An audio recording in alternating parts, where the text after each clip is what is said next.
ঈদ যাত্রায় গাজীপুরের ঢাকা ময়মনসিংহ মহাসড়কের কয়েকটি পয়েন্টে যানবাহন চলছে ধীর গতিতে। শেষ মুহূর্তে ঈদের আগের দিন বাড়ি ফেরা মানুষের ঢল ও গাড়ির বাড়তি চাপ খুব একটা চোখে পড়েনি। তবে যাত্রী ওঠানামা এবং উল্টো পথে অটোরিকশা চলাচল করায় এই অবস্থা সৃষ্টি হয়েছে। ঢাকা টাঙ্গাইল মহাসড়কে যানবাহন চলছে স্বাভাবিক গতিতে। সকাল থেকে ঢাকা ময়মনসিংহ মহাসড়কের চান্দনা চৌরাস্তায় দেখা গেছে যানবাহনের দীর্ঘ সারি। ট্রাফিক পুলিশের অপ্রতুলতার পাশাপাশি এই পয়েন্টে সড়কের পাশে গাড়ি পার্কিং করায় লেন সংকুচিত হয়ে গেছে। এছাড়া যেখানে সেখানে যাত্রী ওঠানামা করায় যানবাহনের জটলা সৃষ্টি হয়েছে, ফলে কিছুটা ধীর গতিতে চলছে গাড়ি। তবে মহাসড়কের অন্য অংশ দিয়ে যানবাহন চলছে স্বাভাবিক গতিতে। এদিকে ঢাকা টাঙ্গাইল মহাসড়কে গতকাল দুপুরের পর থেকে স্বাভাবিক হতে থাকে চন্দ্রা ত্রিমোড় ও আশপাশের এলাকার যানজট পরিস্থিতি। সকাল থেকে এই স্থান দিয়ে স্বাভাবিক গতিতে চলছে গাড়ি, কোনো ভোগান্তি ছাড়াই গন্তব্যে পৌঁছাতে পারছে যাত্রীরা।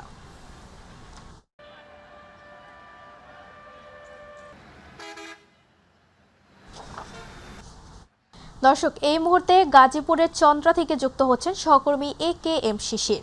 শিশির, ঈদ যাত্রার শেষ দিকে মহাসড়কের পরিস্থিতি কেমন দেখছেন আমাদের জানাবেন। জি, ধন্যবাদ তাবাচ্ছুম আপনাকে। আপনি জানেন যে আজ ঈদ যাত্রার একদম শেষ দিন। এই মুহূর্তে আমি রয়েছি ঢাকা টাঙ্গাইল মহাসড়কের চন্দ্র এলাকায়। এই যে মহাসড়কটি যদি আমি আপনাকে একটু দেখাতে চাই, এই মহাসড়ক দিয়েই কিন্তু উত্তরের যে যাত্রীরা রয়েছেন তারা কিন্তু তাদের নিজ নিজ গন্তব্যে ফিরে গিয়েছেন। টানা কয়েকদিনের তীব্র যানজট আর চরম ভোগান্তির পর অবশেষে স্বস্তি ফিরেছে এই মহাসড়কটিতে। ঈদের আর মাত্র একদিন বাকি। শুক্রবার বিভিন্ন বাস স্ট্যান্ডে গড়মুখী মানুষের চাপ থাকলেও ঢাকা টাঙ্গাইল ও ঢাকা ময়মনসিংহ মহাসড়কে দেখা গিয়েছে একেবারে ভিন্ন চিত্র। দীর্ঘ সময় যানজটে আটকা থাকার দুর্ভোগ কাটিয়ে আজ অনেকটাই ফাঁকা নির্বিঘ্নে বাড়িতে ফিরছে মানুষ। গত কয়েকদিন ধরে গাজীপুরের চন্দ্রা, চান্দনা চৌরাস্তা, ভোগড়া, টঙ্গী সহ বিভিন্ন গুরুত্বপূর্ণ পয়েন্টে কয়েক কিলোমিটার যানজট লেগে থাকায় চরম দুর্ভোগে পড়েছিলেন যাত্রীরা। ঘন্টার পর ঘন্টা এক জায়গায় আটকে থাকা, গরম, বৃষ্টি, অতিরিক্ত ভাড়ার চাপ সব মিলিয়ে ঈদযাত্রা হয়ে উঠেছিল দুর্বিষহ। তবে আজ সেই চিত্র কিন্তু পুরোপুরি বদলে গিয়েছে। ঢাকা টাঙ্গাইল ও ঢাকা ময়মনসিংহ মহাসড়কে এখন পর্যন্ত কোথাও কোনো যানজটের খবর পাওয়া যায়নি। তারপর আমি যদি আপনাকে আরেকটি বিষয় জানিয়ে রাখতে চাই যে এই যে ঢাকা টাঙ্গাইল মহাসড়কটি রয়েছে, এখান থেকে কিন্তু উত্তরের প্রায় 40 লাখের অধিক মানুষ কিন্তু তাদের বাড়িতে ফিরেছেন এবং এখন পর্যন্ত আমরা কোথাও কোনো অপ্রীতিকর ঘটনার খবর কিন্তু পাই না এই ঢাকা টাঙ্গাইল মহাসড়কে। এখন কিন্তু শেষ মুহূর্তের যে মানুষগুলো রয়েছেন যারা তাদের পরিবার পরিজনদের সাথে ঈদ করবেন বিভিন্ন কাউন্টারে, এবং বাসের চাইতে এখন কিন্তু মানুষের চাইতে বাসের সংখ্যা অনেক বেশি। বাস মালিকরা এবং বাসের যারা ড্রাইভার হেল্পার রয়েছেন তারা কিন্তু যাত্রীদের ডাকাডাকি করছেন তাদেরকে নিয়ে যাওয়ার জন্য। এখন কিন্তু একদম এই ফাঁকা এই ঢাকা টাঙ্গাইল মহাসড়কের চিত্রটি আমি আপনাকে কিছুক্ষণ আগে দেখালাম। আর এই যে মহাসড়কটি ছিল বেশ কয়েকদিন কিন্তু যানজটে নাকাল অবস্থা ছিল এই মহাসড়কটিতে মানুষের যে ভিড় ছিল সেটি এখন কিন্তু আর নেই। সেই চিরচেনা চন্দ্রা কিন্তু আবার যে পুরনো রূপ ছিল, শুনশান নীরবতা, সেই নীরবতাই কিন্তু ফিরে এসেছে এই চন্দ্রাতে। আর মাত্র কয়েক ঘন্টা পরেই কিন্তু আগামীকাল পালিত হবে মুসলমানদের সবচাইতে বড় ধর্মীয় উৎসব ঈদ উল ফিতর। সেই ঈদ উল ফিতর পরিবার পরিজনের সাথে ঈদ করার জন্য সবাই কিন্তু তার নিজ নিজ গন্তব্যে ফিরে গিয়েছেন। এখন শুধু শেষ মুহূর্তে যারা রয়েছেন তারা কিন্তু খুব স্বস্তি নিয়েই এই ঢাকা টাঙ্গাইল মহাসড়ক দিয়ে তাদের নিজ নিজ গন্তব্যে ফিরছে। তো তাবাচ্ছুম, এই ছিল আমার কাছ থেকে ঢাকা টাঙ্গাইল মহাসড়কের চন্দ্রা থেকে ঈদ যাত্রার সর্বশেষ খবর। শিশির, আপনাকে ধন্যবাদ। দর্শক, গাজীপুরের চন্দ্রা থেকে ঈদ যাত্রা শেষ দিকে মহাসড়কের সর্বশেষ পরিস্থিতি জানাচ্ছিল আমাদের সহকর্মী AKM শিশির। পবিত্র ঈদ উল ফিতরকে কেন্দ্র করে সারা দেশের রেল যাত্রা প্রায় স্বাভাবিক রয়েছে বলে জানিয়েছেন রেল প্রতিমন্ত্রী হাবিবুর রশিদ। শুক্রবার চট্টগ্রাম রেলওয়ে স্টেশন পরিদর্শন শেষে সাংবাদিকদের সঙ্গে আলাপকালে তিনি জানান, দু একটি বিচ্ছিন্ন সমস্যা ছাড়া বড় ধরনের কোনো ঝামেলা দেখা যায়নি। প্রতিমন্ত্রী আরও উল্লেখ করে বলেন, কিছু ট্রেনের সময়সূচি সামান্য বিলম্বিত হলেও তা দ্রুত স্বাভাবিক করা হচ্ছে। পাশাপাশি টিকিট কালোবাজারির সঙ্গে জড়িতদের বিরুদ্ধে কঠোর আইনগত ব্যবস্থা নেওয়া হবে। তিনি জানান, রেল সেবার মানোন্নয়নে নতুন উদ্যোগ নেওয়া হচ্ছে। খুব শীঘ্রই 3টি ইন্টারসিটি ট্রেনে পরীক্ষামূলকভাবে ওয়াইফাই ইন্টারনেট সেবা চালু করা হবে, যা যাত্রী সেবায় নতুন মাত্রা যোগ করবে। যাত্রীদের অভিব্যক্তি মোটামুটি ভালো ছিল, কিন্তু কানেক্টিং ট্রেনগুলিতে তারা কিছু তাদের দেরি হয়েছে, সেই জায়গায় তাদের অভিযোগ ছিল এবং এই কারণেই আমি আসার পর যে জিনিসটি তাদের অভিযোগ যে তারা অনেকে ময়মনসিংহ জামালপুর থেকে এসেছে, অনেকে সিলেট থেকে এসেছে, তারা কানেক্টিং ট্রেনগুলিতে তাদের দেরি হচ্ছে, এই ভোগান্তির কথা তারা আমাদেরকে বলছে। সাথে সাথে আমি রেল কর্তৃপক্ষের পক্ষে বলেছি যাতে এই ভোগান্তি দূর করা হয় এবং এই ব্যাপারে প্রয়োজনীয় ব্যবস্থা গ্রহণ করা হয়। দর্শক, দক্ষিণাঞ্চলবাসীর ঈদ যাত্রা এবার ছিল অনেকটা নির্বিঘ্ন। এই মুহূর্তে ফরিদপুর থেকে যুক্ত হচ্ছেন সহকর্মী শফিকুল ইসলাম জনি। জনি, মহাসড়কের পরিস্থিতি কেমন দেখছেন আমাদের জানাবেন। তাবাসসুম, ধন্যবাদ আপনাকে। আপনি জানেন যে রাত পোহালেই অনুষ্ঠিত হতে যাচ্ছে মুসলিম ধর্মাবলম্বীদের সর্ববৃহৎ ধর্মীয় উৎসব পবিত্র ঈদ উল ফিতর। এই ঈদ উল ফিতরকে কেন্দ্র করে কিন্তু নারীর টানে ঘরে ফিরছেন, শেষ মুহূর্তে ঘরে ফিরছেন দক্ষিণাঞ্চলবাসী। আমি এই মুহূর্তে রয়েছি ঢাকা খুলনা মহাসড়কের একটি জায়গায়, যেখানে আপনারা দেখছেন যে মূলত গুড়ি সকাল থেকে গুড়ি বৃষ্টি উপেক্ষা করে কিন্তু নারীর টানে ঘরে ফিরছে এই যে দক্ষিণাঞ্চলের যে 21টি জেলার যে মানুষ রয়েছে। বিশেষ করে আমি যে জায়গাটিতে রয়েছে এটি ঢাকা খুলনা মহাসড়ক। এই জায়গা দিয়ে কিন্তু খুলনা, বাগেরহাট সহ বিভিন্ন দক্ষিণাঞ্চলের বিভিন্ন জায়গায় কিন্তু প্রবেশ করছে মানুষ। তবে আমরা সকাল থেকে যেটি দেখছি যে সড়কে কিন্তু যাত্রী এবং যানবাহনের চাপ কিছুটা কম, এবং যাত্রীদের সাথেও কথা বলেছি, তারা যেমনটি বলছিলেন যে অন্যান্য বছরের তুলনায় এবার কিন্তু একটি স্বস্তির যাত্রা তারা পাচ্ছিলেন। তবে সবকিছু মিলে যে বৃষ্টি উপেক্ষা করে শেষ সময়ে নারীর টানে বাড়ি ফিরছেন মানুষ, তো মোটামুটি এক কথায় বলা যায় যে একটা স্বস্তির যাত্রা কিন্তু হচ্ছে এই দক্ষিণাঞ্চলবাসীর ক্ষেত্রে। তো তাবাসসুম, এই ছিল আমার কাছে ফরিদপুরের ঢাকা খুলনা মহাসড়ক থেকে সবশেষ পরিস্থিতি। জনি, আপনাকে ধন্যবাদ। দর্শক, ফরিদপুর থেকে মহাসড়কের সবশেষ পরিস্থিতি জানাচ্ছিল আমাদের সহকর্মী শফিকুল ইসলাম জনি। ফরিদপুরের বোয়ালমারী উপজেলার 10টি গ্রামে প্রতি বছরের মতো এবারও ব্যতিক্রমীভাবে একদিন আগেই পবিত্র ঈদ উল ফিতর উদযাপন করা হয়েছে।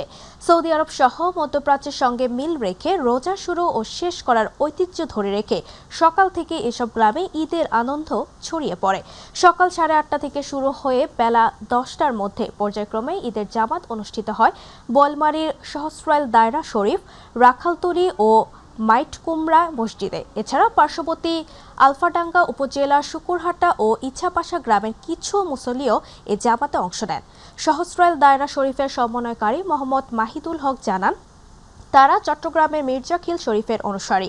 ঈদের নামাজে আসা স্থানীয়রা জানান, এটি কোনো নতুন ঘটনা নয়, বরং প্রজন্মের পর প্রজন্ম ধরে চলে আসা একটি ধর্মীয় রীতি।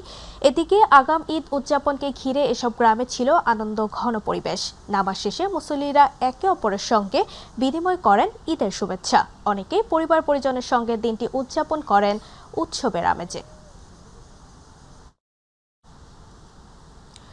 চাঁদপুরের মতলব উত্তরে সৌদি আরবের সঙ্গে মিল রেখে 18টি গ্রামের একাংশের মুসল্লিরা শান্তিপূর্ণভাবে ঈদ উল ফিতরের নামাজ আদায় করেছেন। শুক্রবার সকাল 9টা থেকে 10টার মধ্যে ঈদগাহে ও মসজিদের মধ্যে তারা নামাজ আদায় করেছেন। শান্তিপূর্ণভাবে ঈদ উল ফিতর উদযাপনের লক্ষ্যে প্রতিটি ঈদগাহে ও মসজিদ সংলগ্ন এলাকায় পুলিশ মোতায়েন করা হয়েছে। জানা যায়, চট্টগ্রামে মির্জাখিল দরবার শরীফের অনুসারী হিসেবে বহু আগ থেকে তারা একদিন পূর্বে ঈদ উদযাপন করে আসছে।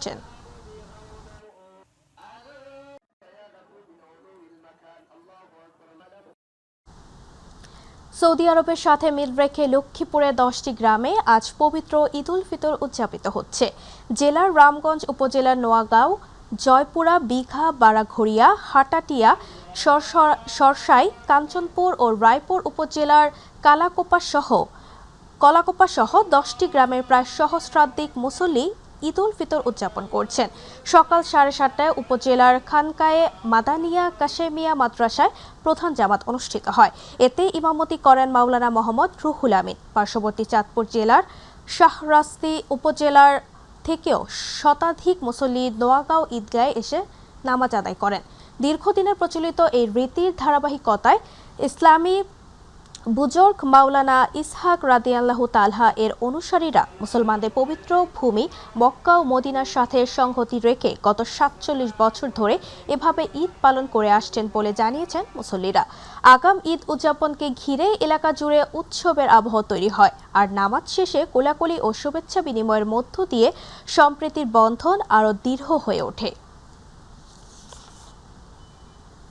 সৌদি আরবের সাথে মিল রেখে নরসিংদীর বেলাপো উপজেলার আমলাউবে ইউনিয়নের আব্দুল্লাহনগর গ্রামে চট্টগ্রামের সাতকানিয়ার মির্জাখিল দরবারে আলিয়া জাহাঙ্গীরিয়া অনুসারীরা প্রতি বছরের ন্যায় এবারও ঈদুল ফিতর নামাজ আদায় করেছেন।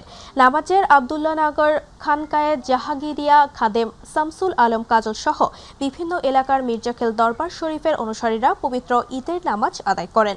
নামাজে ইমামতি করেন মাওলানা মোহাম্মদ জহিরুল আলম জাহিরি।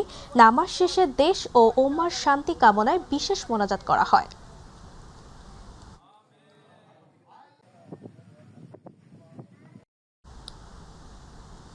সৌদি আরবের সাথে মিল রেখে গাইবান্ধার সাদুল্লাপুরের বুজরুক রসুলপুর গ্রামে পবিত্র ঈদুল ফিতরের নামাজ আদায়ের মাধ্যমে ঈদ উদযাপন করেছেন গ্রামবাসী। সকালে সাদুল্লাপুর উপজেলার ভাতগ্রাম ইউনিয়নের বুজরুক রসুলপুর গ্রামের পূর্বপাড়া মুসলিম উলুম জামে মসজিদে সৌদি আরবের সাথে মিল রেখে পবিত্র ঈদুল ফিতর উদযাপন করা হয়। ঈদুল ফিতরের নামাজ আদায়ের জন্য স্থানীয় মুসল্লি সহ উপজেলার বিভিন্ন স্থান থেকে আসা 2 শতাধিক নারী পুরুষের উপস্থিতিতে ঈদের খুতবা পাঠ ও নামাজে ইমামতি করেন স্থানীয় ও মসজিদের ইমাম সাইফুল ইসলাম। এ সময় নামাজ আদায় করতে আসা মুসল্লি ও এলাকার সার্বিক নিরাপত্তা পরিস্থিতি স্বাভাবিক রাখতে সাদুল্লাপুর থানা পুলিশ সহ জেলা গোয়েন্দা বিভাগের সদস্যরা উপস্থিত ছিলেন। মাননীয় প্রধানমন্ত্রী তারেক রহমান এটা আমাদের জন্য আইন শৃঙ্খলা বাহিনীকে যথেষ্ট সঠিক সিদ্ধান্ত দিতে পারতেছে না। তারা আগের প্রচলিত নিয়মে আগে পরের দিন। সৌদি আরবের সঙ্গে মিল রেখে চট্টগ্রামের সাতকানিয়া উপজেলার মির্জাখিল দরবার শরীফের অনুসারীরা আজ পবিত্র ঈদুল ফিতর উদযাপন করছেন। প্রায় 200 বছর ধরে বিশ্বের যে কোনো স্থানে চাঁদ দেখার উপর নির্ভর করে এই দরবারের অনুসারীরা ধর্মীয় অনুশাসন পালন করে আসছেন। দরবার সূত্র জানায় খানকাহ মাঠে ঈদের প্রধান জামাত অনুষ্ঠিত হয়, যেখানে ইমামতি করেন বর্তমান সাজ্জাদানশীল ডক্টর মাওলানা মোহাম্মদ মুকসুদুর রহমান। চট্টগ্রাম সহ দেশের বিভিন্ন জেলা এবং পার্বত্য অঞ্চলের শতাধিক গ্রামের অনুসারীরা এদিন একযোগে ঈদ উদযাপন করেন। সংশ্লিষ্টরা জানান, হানাফি মাযহাবের অনুসারী হিসেবে তারা দীর্ঘদিন ধরে এই ধারাবাহিকতা বজায় রেখে আসছেন।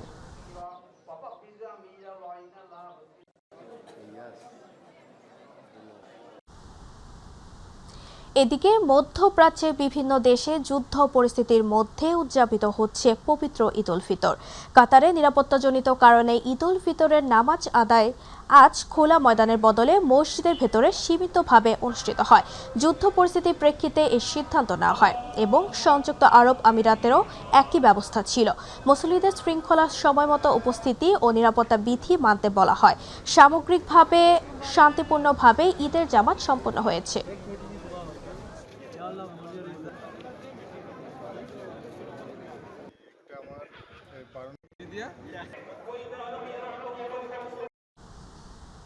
দর্শক, কুয়েত থেকে ঈদুল ফিতর উদযাপনের খবর জানাচ্ছেন প্রতিনিধি আল আমিন রানা। এক মাস সিয়াম সাধনার পর যথাযথ মর্যাদা ও ধর্মীয় ভাবগম্ভীর্যের মধ্য দিয়ে কুয়েতে পালিত হচ্ছে ঈদুল ফিতর।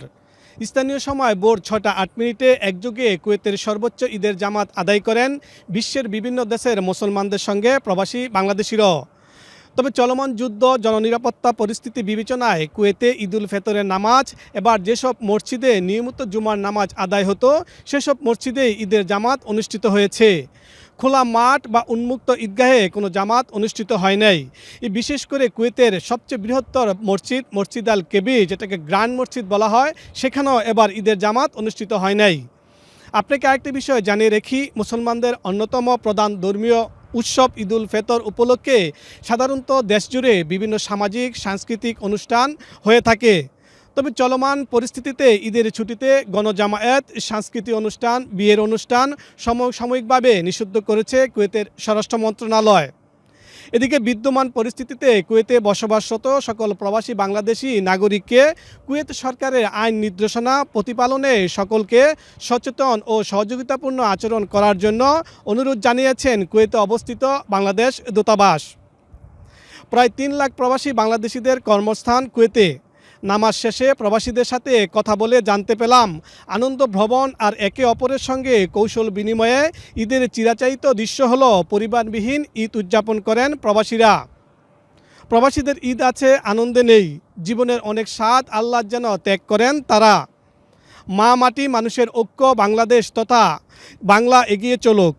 দেশ এবং পৃথিবীর প্রতিটি মানুষ যেন সুখ শান্তি ও নিরাপত্তার সাথে বসবাস করতে পারে, এটাই প্রত্যাশা কুয়েত প্রবাসীদের। এই ছিল আমার কাছে কুয়েত থেকে ঈদ উদযাপনের সর্বশেষ খবর। রানা, আপনাকে ধন্যবাদ। আগামীকাল পবিত্র ঈদ উল ফিতর। এর মধ্যে সারা দেশে ঈদের নামাজ আদায়ের প্রস্তুতি সম্পন্ন হয়েছে। চট্টগ্রামে ঈদ উল ফিতর উপলক্ষে দামপাড়া জমিয়তুল ফালাহ মসজিদ ঈদগাহে প্রধান জামাত অনুষ্ঠিত হবে সকাল ৮টায়। দ্বিতীয় জামাত হবে ৮:৪৫। ২০ থেকে ২৫ হাজার মুসল্লির জন্য প্যান্ডেল, ট্রিপল পাখা ও মাইকের ব্যবস্থা করা হয়েছে। নিরাপত্তায় সিসিটিভি, র্যাবের ডগ স্কোয়াড সহ কয়েক স্তরে ব্যবস্থা নেওয়া হয়েছে। এছাড়া স্টেডিয়াম সংলগ্ন জিমনেশিয়াম মাঠে সকাল ৮:৩০ এবং নগরীর আরও ৯ স্থানে সকাল ৯টায় জামাত অনুষ্ঠিত হবে। আমি চিন্তা ভাবনা করছি এখন আসলে একদম লাস্ট মোমেন্ট, তারপরেও যদি সেকেন্ড জামাত যেটা ৮:৪৫ সেই জামাতে যদি আমরা পিছনের একটা অংশে তাদের কিছুটা প্যান্ডেল দিয়ে জায়গায় অথবা কাভার্ড করে জায়গায় করে দিতে পারি, সেটা আমরা চিন্তা ভাবনা করছি।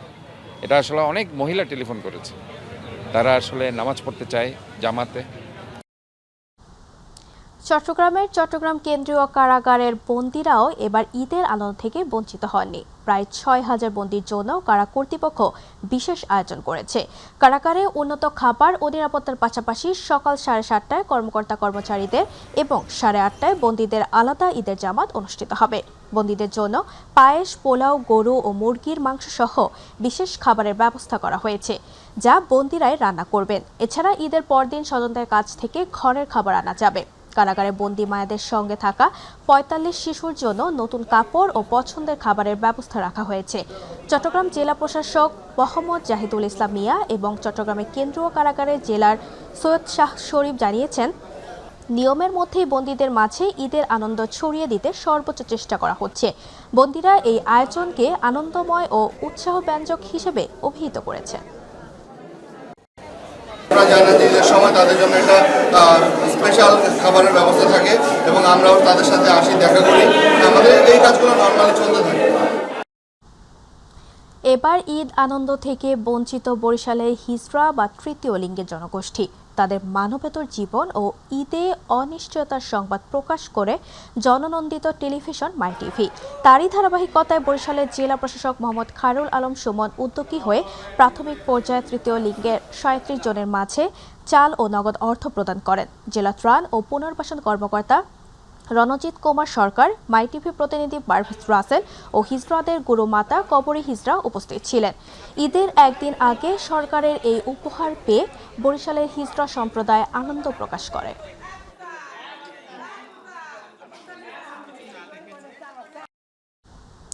ব্রাহ্মণবাড়িয়ার বিজয়নগর সীমান্ত থেকে প্রায় ৯.৫ কোটি টাকার ভারতীয় মোবাইল ফোনের ডিসপ্লে, শাড়ি ও সানগ্লাস উদ্ধার করেছে বিজিবি।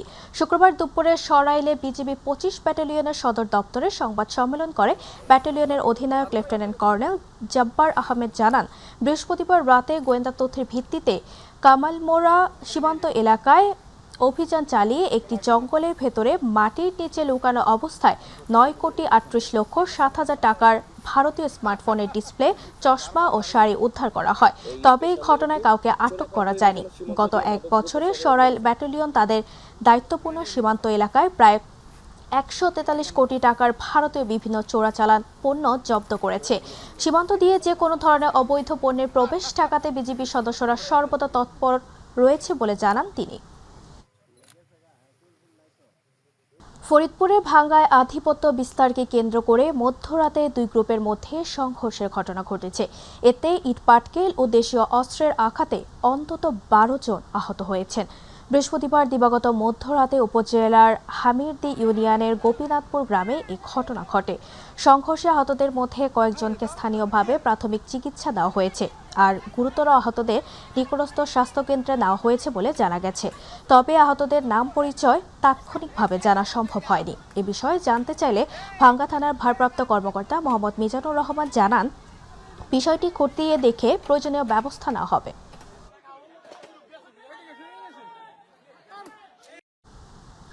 চট্টগ্রামে অবস্থিত জিয়া স্মৃতি জাদুঘর সহ মুক্তিযুদ্ধের বিভিন্ন স্থাপনাকে এতদিন যথাযথ গুরুত্ব দেওয়া হয়নি বলে মন্তব্য করেছেন অর্থ ও পরিকল্পনা মন্ত্রী আমির খসরু মাহমুদ চৌধুরী। তিনি জানান, জাদুঘরকে দ্রুত হেরিটেজ হিসেবে ঘোষণা করে প্রয়োজনীয় সংস্কার কাজে হাত নেওয়া হবে। মন্ত্রী বলেন, জিয়া স্মৃতি জাদুঘর রাষ্ট্রের গুরুত্বপূর্ণ ঐতিহাসিক স্থান। এটি সংরক্ষণ ও উন্নয়ন করা জরুরি, যাতে ভবিষ্যৎ প্রজন্ম দেশের ইতিহাস সম্পর্কে সঠিক ধারণা পায়। তিনি উদ্বেগ প্রকাশ করে বলেন, দীর্ঘদিনের অবহেলায় স্বাধীনতার অনেক গুরুত্বপূর্ণ স্মৃতি নষ্ট হয়ে যাচ্ছে। তিনি সবাইকে আহ্বান জানান, মুক্তিযুদ্ধের স্মৃতি ও ঐতিহাসিক স্থাপনাগুলো রক্ষা করতে এগিয়ে আসার জন্য। জাদুঘর শহীদ রাষ্ট্রপতি জিয়াউর রহমান স্মৃতির সঙ্গে সংযুক্ত এবং দেশের মুক্তিযুদ্ধের ইতিহাসের সঙ্গে অঙ্গাঙ্গিকভাবে জড়িত।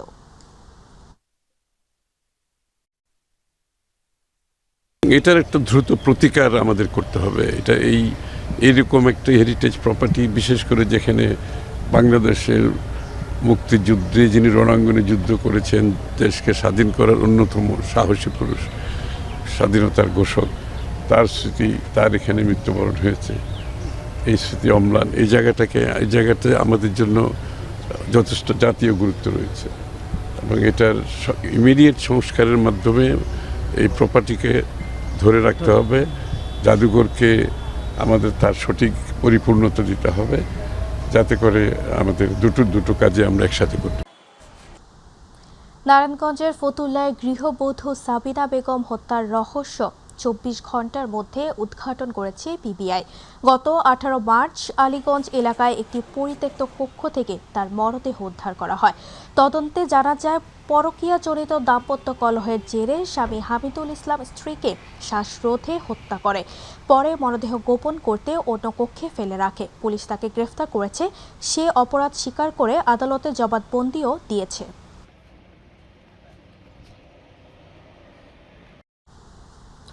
নড়াইলে লোহাগড়ায় পবিত্র ঈদ উল ফিতর 2026 উপলক্ষে প্রধানমন্ত্রী ত্রাণ ও কল্যাণ তহবিল হতে মানবিক সহায়তা হিসেবে নগদ অর্থ বিতরণ উপলক্ষে আলোচনা সভা অনুষ্ঠিত হয়েছে। লোহাগড়া সরকারি পাইলট উচ্চ বিদ্যালয় উপজেলা প্রশাসনের আয়োজনে আলোচনা সভায় সভাপতিত্ব করেন উপজেলা নির্বাহী অফিসার শাম্মী কায়সার। প্রধান অতিথি ছিলেন নড়াইল 2 আসনের সংসদ সদস্য মোহাম্মদ আতাউর রহমান বাচ্চু। এ সময় বক্তৃতা করেন উপজেলা বিএনপির সম্পাদক মোহাম্মদ টিপু সুলতান, জামায়াতের নেতা মোহাম্মদ আলমগীর হোসেন সহ আরও অনেক উপস্থিত ছিলেন। পরে উপজেলার দুস্থ পুরুষ ও মহিলাদের মাঝে নগদ অর্থ বিতরণ করা হয়।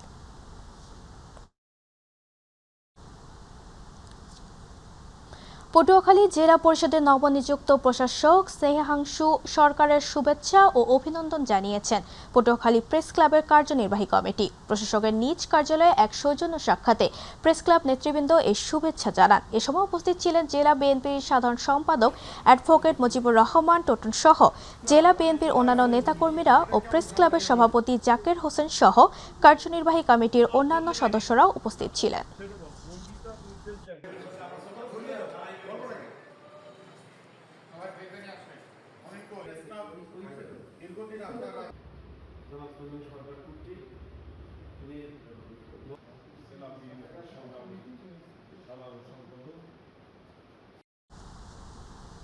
পবিত্র ঈদ উল ফিতর উপলক্ষে রংপুরের পীরগঞ্জের পত্নীচড়া আষাঢ় সাগর সংঘের উদ্যোগে দুস্থ মানুষের মাঝে ঈদ উপহার সামগ্রী বিতরণ অনুষ্ঠিত হয়েছে।